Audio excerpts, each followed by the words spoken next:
ఇలా బీజేపీని కూడా అడుగుతా ఉన్నా నేను.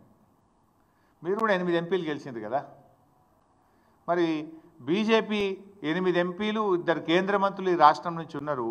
ఎందుకు? ఎతుకదినదానిక లేక మొత్క సావనిక? దేనికోసం? 8 ఎంపీలు 2 కేంద్ర మంత్రులు ఉంటే ఏం లాభం? కేంద్ర మంత్రిగా కిషన్ రెడ్డి గారు ఉండి ఏం చేస్తున్నారు నేను అడుగుతా ఉన్నా. ఇప్పుడు కిషన్ రెడ్డి గారు మీరు నీళ్లు తెస్తారా, లేదా ఆంధ్రప్రదేశ్ ఒత్తిడికో చంద్రబాబు నాయుడు గారు ఒత్తిడికో నీళ్లు నములుతారా? తెలుసుకోవాలి కిషన్ రెడ్డి గారు. ఇప్పుడు పదవులు దేనికోసమండి? రాష్ట్రంలో ఏ ప్రజలైతే మిమ్మల్ని ఎన్నుకున్నారో ఆ రాష్ట్ర రైతులకు, ఆ రాష్ట్ర ప్రజలకు వాళ్ళ అవసరాలు తీర్చడానికి పదవులు. మరి అక్కర్రాని ఆ పదవులు ఉంటే ఏం లాభం, లేకపోతే ఏం లాభం? రాష్ట్ర హక్కులు కాపాడలేని పదవులు ఉండి ఏం ప్రయోజనం అని నేను అడుగుతా ఉన్నా. మీరు చాలా సీనియర్, దయచేసి రివ్యూ చేయండి. రాష్ట్ర ప్రభుత్వం ఫెయిల్ అయిపోయింది. ఈ రాష్ట్రం నుంచి కేంద్ర మంత్రిగా ఉన్న మీరైనా స్పందించండి. You rise to the occasion to protect the interest of Telangana. సందర్భం వచ్చినప్పుడు నిలబడాలి, రాష్ట్రం కోసం నిలబడాలి, గట్టిగా పోరాటం చేయాలి. మీకు కనబట్టలేదా ఆంధ్రప్రదేశ్ ప్రభుత్వం చేస్తున్న జలదోపిడి? కిషన్ రెడ్డి గారు కనబట్టలేదా? రేపు సాగర్లో నీళ్లు తగ్గితే మీరు ప్రాతినిధ్యం వహిస్తున్న సికింద్రాబాద్ పార్లమెంట్ నియోజకవర్గ ప్రజల త్రాగునీటి అవసరాలు కూడా ఇబ్బందుల్లో పడతాయి.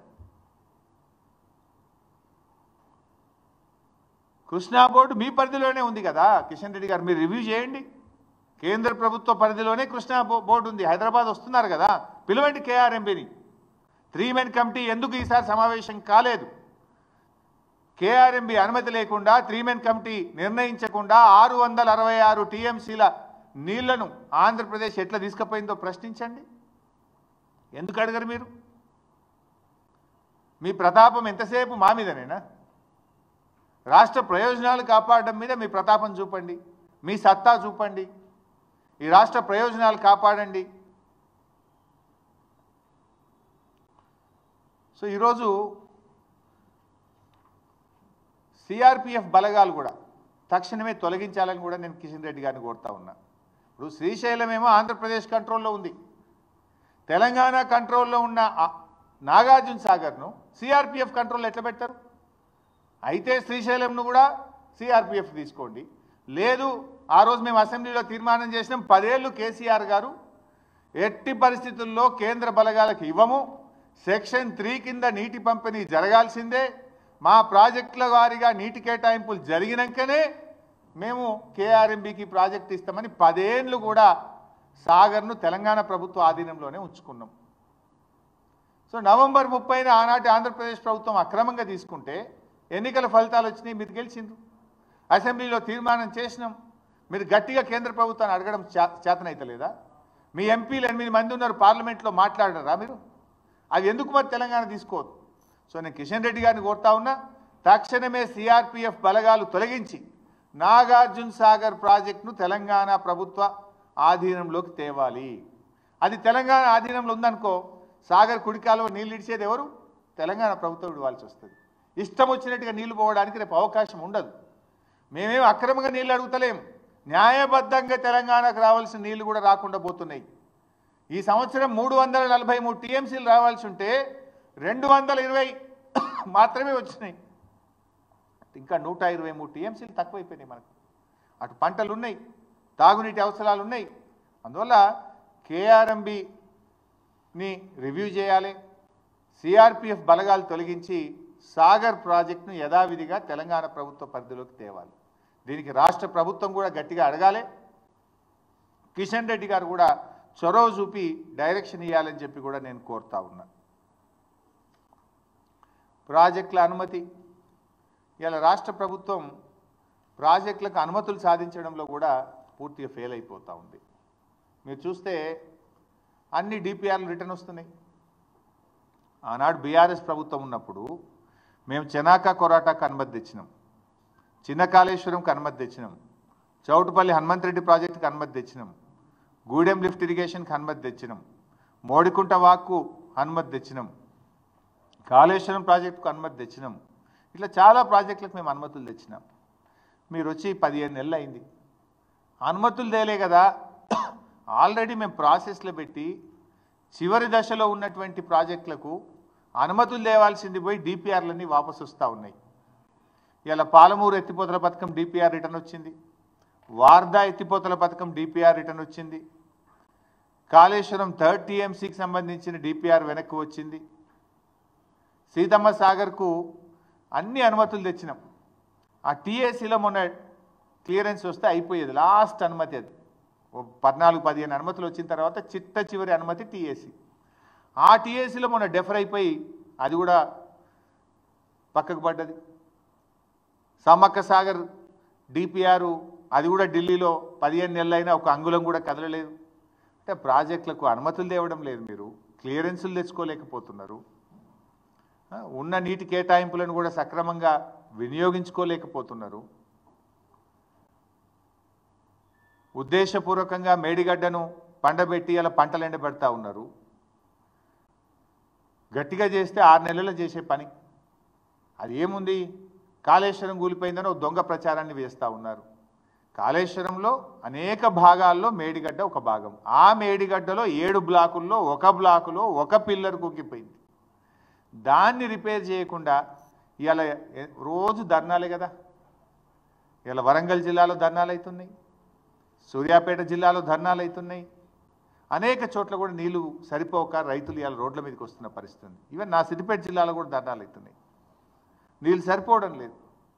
ఇది కేవలం ఒక దురుద్దేశంతో, ఒక కుట్రతోని మీరు ఆలస్యం చేసి రైతుల నోళ్లు కొట్టే ప్రయత్నం చేస్తూ ఉన్నారు. ఫైనల్గా నేను ఈరోజు ముఖ్యంగా చాలా బాధతో ఈ ప్రెస్ మీట్ పెట్టాను.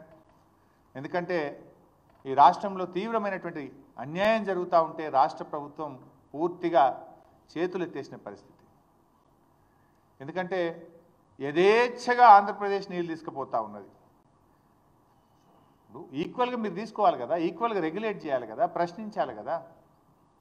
ఇప్పుడు నీకు రావాల్సింది 123 TMCలు, ఆంధ్రప్రదేశ్కి రావాల్సింది 9.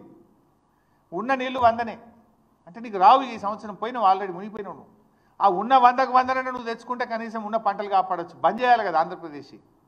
ఇవాళ కూడా కుడికాలువ పోతున్నాయి, పోతిరెడ్డిపాడు పోతుంది, ముచ్చమర్రి పోతుంది. దాన్ని ఆపండి.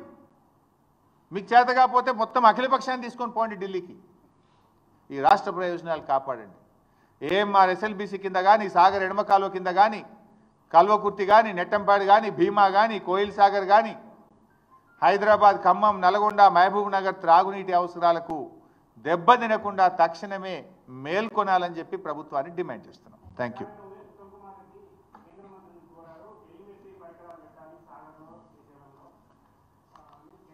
ఎన్ని రోజులు కోరుతున్నాయన కోరు పెట్టు వద్దంటలేను. మరి పోయే నీళ్ళ సంగతి ఏంది? ధర్నా చేసేది ఉండే ఉత్తమ్ కుమార్ రెడ్డి, ఆ జలవనరుల శాఖ మంత్రి ఇటు కూడా ధర్నా చేస్తే మంచుకుంటుండే. నీళ్లు పోతున్నాయి కదా, అసలు మాట్లాడాల్సింది ఇది కదా.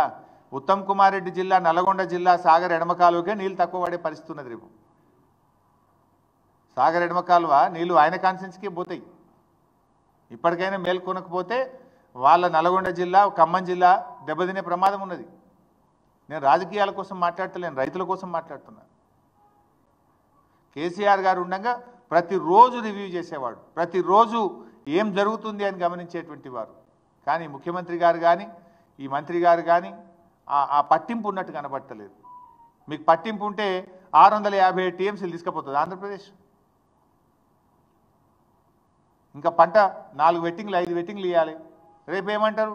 అరే మాది పొట్టకు వచ్చింది ఇప్పుడు ఆపుతావా అంటారు. మరి వాళ్ళకు ఆపకపోతే నువ్వు ఎండుతావు.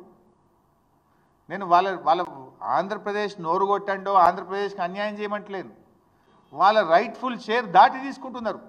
యాక్చువల్ అది రైటే కాదు, అది అడహగ్గా ఆనాటి ఆంధ్రప్రదేశ్ ప్రభుత్వ పుణ్యం. ఏమైంది?